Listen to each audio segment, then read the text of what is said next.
क्या दिल्ली के मुख्यमंत्री अरविंद केजरीवाल जेल जा सकते हैं? क्या सत्येंद्र जैन जो कि स्वास्थ्य मंत्री थे, उसके बाद मनीष सिसोदिया जो कि शिक्षा और आबकारी मंत्री थे, उनके बाद अरविंद केजरीवाल भी जेल की सलाखों के पीछे हो सकते हैं? दरअसल सीबीआई ने अरविंद केजरीवाल को पूछताछ के लिए 16 फरवरी को बुलाया है और अरविंद केजरीवाल जिनकी अब तक सारी भविष्यवाणियां सच हुई हैं, जिसमें उन्होंने कहा कि सत्येंद्र जैन को गिरफ्तार करना चाहते हैं, इसे गिरफ्तार कर लेंगे, बार बार कहा गिरफ्तार कर लेंगे, वो गिरफ्तार होते हैं, जेल में चले जाते हैं।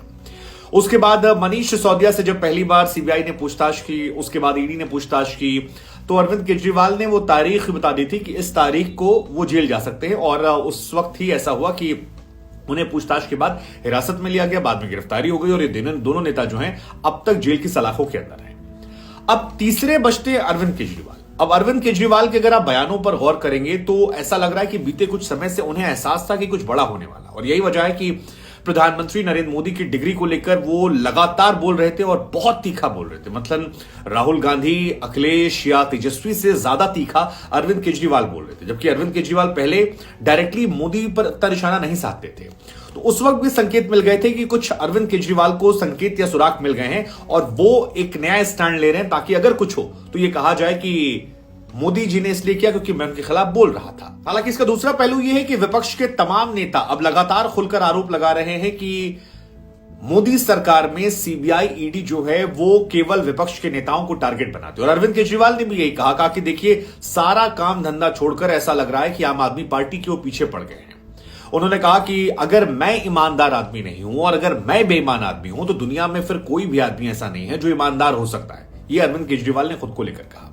उधर आरजेडी, लालू प्रसाद यादव की पार्टी, उनकी तरफ से मनोज झा ने कहा कि मोदी जी आज आप एक गैस चैंबर बना दीजिए, सारे नेताओं को डाल दीजिए क्योंकि आपको डर लग रहा है चुनाव हारने का, इसलिए आप ऐसा करा रहे हैं। हालांकि यह भी बड़ा दिलचस्प है कि अरविंद केजरीवाल एक जमाने में लालू प्रसाद यादव को लेकर बहुत कटाक्ष करते थे, बहुत ज्यादा कहते थे और बहुत ज्यादा तीखापन जो है वो लालू यादव और अरविंद केजरीवाल की पार्टी में अन्ना आंदोलन के दौरान देखने को मिला था। लेकिन सियासत की खूबसूरती भी यही है कि जो दो लोग लड़ते हैं वो आपको पता नहीं चलेगा कब एक हो जाए, और ये हर दल में है। मसलन बीजेपी, पीडीपी, अभी मेघालय में जो चुनाव था वहां पर बहुत सारे बयानबाजी हुए बीजेपी से, और ऐसे ही हर पार्टियों में आपस में लड़िए, लेकिन जब लगे कि सामने वाला हावी हो रहा है तो हम एक साथ हो जाते हैं और हम साथ साथ है कि कहानी जो है वो दोहराई जाती है।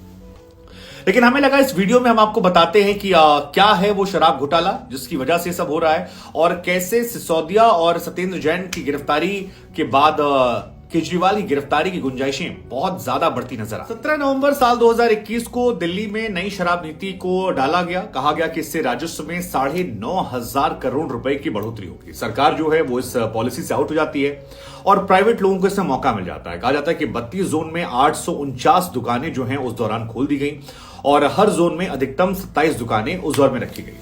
पहले 864 में से जो 475 दुकानें थी उन्हें 4 सरकारी कंपनी चलाती थी, लेकिन बाद में सरकारी कंपनियां गायब हो गई और प्राइवेट वालों को मौका मिला। इसमें तकरीबन 140 करोड़ का कर्ज माफी किए गए थे। 144.36 करोड़ की माफी जो है लाइसेंस फी वो कर दी गई थी और यहीं से शुरू हो गया वो आरोप प्रत्यारोप का दौर, जिसमें कहा जाता है कि 100 करोड़ रुपए का घोटाला जो है वो तकरीबन यहां पर किया गया है। सीबीआई और ईडी की चार्जशीट में जो बातें आई उसके मुताबिक जितने भी लोग इसमें इन्वॉल्व हैं, चाहे वो सरकार के कर्मचारी हों, अधिकारी हों, मंत्री हों, इन सब ने कई सारे फोन बदले हैं और कई सारे फोन नष्ट किए हैं। मनीष सिसोदिया पर तो बाकायदा आरोप लगे हैं कि 14 फोन उन्होंने नष्ट किया और इसको लेकर भी अरविंद केजरीवाल जो है लगातार सवाल उठा रहे हैं। अब ये मामला जो है ये बहुत बढ़ गया और इसी को लेकर बीजेपी ने भी कई सारे सवाल जो है वो पूछे हैं। मसलन आपका क्या रिश्ता था शराब कारोबारियों से, अगर शराब नीति इतनी अच्छी तो आपने नष्ट क्यों किया। लेकिन ये टेक्निकल सवाल और टेक्निकल सवाल में हम और आप नहीं पढ़ते हैं। नीतीश कुमार ने कहा कि अरविंद केजरीवाल ने अच्छा काम किया है, जाकर जवाब देंगे, लेकिन सारे विपक्ष के नेताओं से पूछताछ ये थोड़ा सा इशारा करती है कि इधर बीजेपी ये कह रही है कि जैसे जैसे बढ़ रही है जांच की घड़ी अरविंद केजरीवाल के नजदीक आने लगी है हथकड़ी।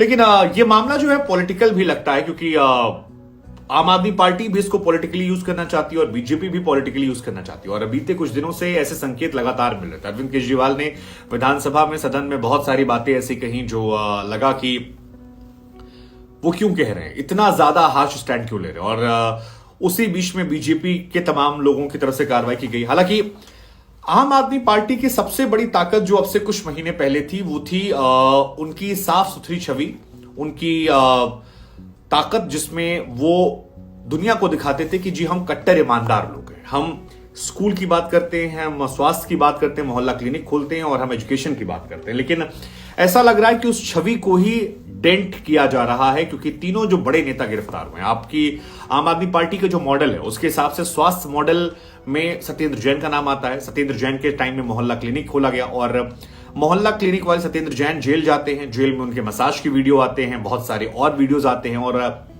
लगातार वो बीते कई महीनों से जेल के अंदर मौजूद है। तो एक परसेप्शन तो बन गया है कि अगर सब कुछ सही किया था तो फिर जेल के अंदर क्यों है, बाहर निकल आते, क्योंकि कोर्ट कचहरी कानून में तो विश्वास आम आदमी पार्टी भी करती है और यहां तो सीबीआई ईडी खिलाफ भी आम आदमी पार्टी ने जाकर कोर्ट में केस ठोक दिया है। तो फिर सत्येंद्र जैन इतने महीनों से जेल में क्यों है, वो बाहर क्यों नहीं? उसके बाद दूसरा जो उनके सबसे बड़ा मॉडल था वो था शिक्षा मॉडल। मनीष सिसोदिया, वो व्यक्ति जिसके बारे में कहा जाता है कि आम आदमी पार्टी में डिप्टी हैं और बहुत ताकतवर है, उनके मॉडल को लेकर दुनिया भर के अखबारों में लेख भी छपे।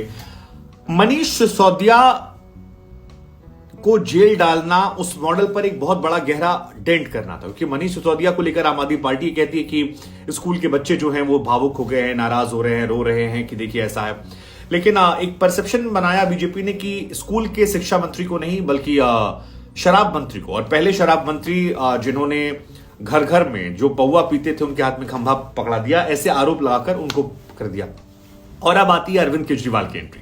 अब अगर आप टाइमलाइन पर गौर करेंगे तो टाइमलाइन में भी ये देखा जाता है कि मनीष सिसोदिया गिरफ्तारी एक दिन में नहीं हुई, उनसे भी लंबी पूछताछ की गई है। सिसोदिया को बुलाया गया, लंबे टाइम तक वो आए। पहली बार देखिए 20 फरवरी को सिसोदिया को बुलाया गया था पूछताछ के लिए, केजरीवाल को बुलाया गया है 2 महीने बाद 16 अप्रैल को। तो अगर इस टाइमलाइन को भी आप देखेंगे तो पहले सीबीआई आती है। सीबीआई में मामला उतना टाइट नहीं होता है क्योंकि सीबीआई के पास लिमिटेड अधिकार है, लेकिन सीबीआई के बाद जब ईडी की एंट्री होती है और मनी लॉन्ड्रिंग का मामला दर्ज होता है तो फिर मनी लॉन्ड्रिंग का केस वैसा ही है जैसे हमने मनीष कश्यप वाले केस में देखा था, जहां पर आपको गिरफ्तारी करने की आजादी मिल जाती है, एक्स्ट्रा ताकत आपको मिल जाती है। और ईडी की जब मनी लॉन्ड्रिंग केस होता है तो आपको साबित करना है, वो मैं लेकर बैठा हूं। तो एक बार टाइमलाइन बताता हूं। 17 अगस्त 2022 को जो एलजी वीके सक्सेना होते हैं वो जांच का आदेश दे देते हैं। इसके बाद 19 अगस्त को मनीष सिसोदिया और आपके 3 और सदस्य होते हैं जिनके खिलाफ छापेमारी हो जाती है। 22 तारीख को ईडी इसमें आ जाती है और सीबीआई के साथ मनी लॉन्ड्रिंग का मामला दर्ज कर लेती है। 30 तारीख को पीएनबी के बैंक लॉकरों की तलाशी ली गई सिसोदिया के। 27 तारीख को आम आदमी पार्टी के एक प्रवक्ता है विजय नायर, जिनको गिरफ्तार कर लिया गया। और अभी केजरीवाल जी भी बार बार कह रहे हैं कि देखिए सभी लोगों को डराकर धमकाकर उनसे सबूत मांगे जा रहे हैं, उनसे कहा जा रहा है गवाही दे दीजिए। बहुत सारी बातें केजरीवाल जी कह रहे हैं कि क्या ये सही तरीका है। 28 तारीख को समीर महेंद्रू गिरफ्तार किया गया और ये एक बहुत इंपॉर्टेंट फैक्टर था और इसका नाम भी आज केजरीवाल जी ने कई बार लिया। 28 तारीख को समीर महेंद्रू गिरफ्तार होते हैं। इसके बाद 16 अक्टूबर वो तारीख होती है जब पहली बार मनीष सिसोदिया को बुलाकर लंबी पूछताछ की जाती है और तकरीबन 9 घंटे तक ये पूछताछ होती है। तब मैं भी गया था उसे कवर करने के लिए। 10 अक्टूबर को अभिषेक बोयनपल्ली जो होते हैं उन्हें गिरफ्तार किया था और कहा जाता है कि ये वो व्यक्ति है जो दक्षिण भारत के कारोबारियों के साथ मिलकर यहां पर इस कार्रवाई को अंजाम दे रहा था। 25 तारीख को सीबीआई ने 7 लोगों की चार्जशीट पेश किया, लेकिन इसमें सिसोदिया का नाम नहीं था। और ये वो टाइम था जब एमसीडी का इलेक्शन शायद आ गया था, क्योंकि आम आदमी पार्टी ने जोर शोर से उठाया था कि देखिए सिसोदिया ईमानदार है, उनके खिलाफ कोई मामला नहीं आया।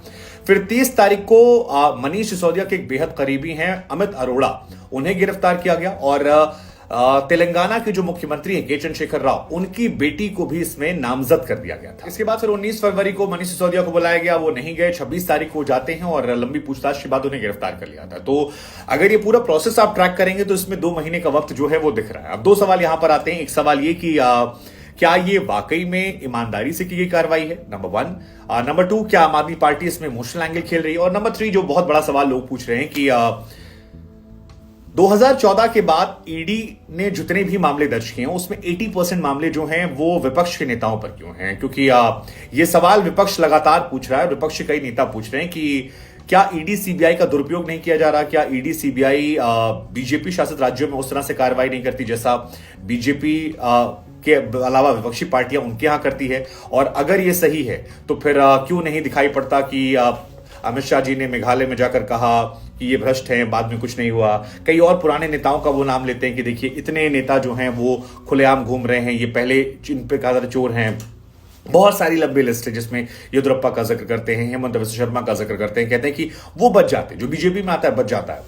लेकिन क्या अरविंद केजरीवाल का इसमें नाम शामिल? हालांकि अरविंद केजरीवाल के बारे में कहा तो बहुत स्मार्ट है, मतलब एक भी डिपार्टमेंट अपने पास नहीं रखते हैं और उनके इर्द गिर्द के लोग गिरफ्तार हो सकते हैं, वो अपने आप को बहुत ही क्लीन रखते हैं पेपरों में। लेकिन बीजेपी कह रही है कि जब सब कुछ उनके नीचे ही हुआ है और अगर घोटाला हुआ है तो वो कैसे बच सकते हैं? सवाल फिर वही, क्या वो गिरफ्तार होंगे और क्या ये बदले की भावना से कार्रवाई या फिर सही कार्रवाई?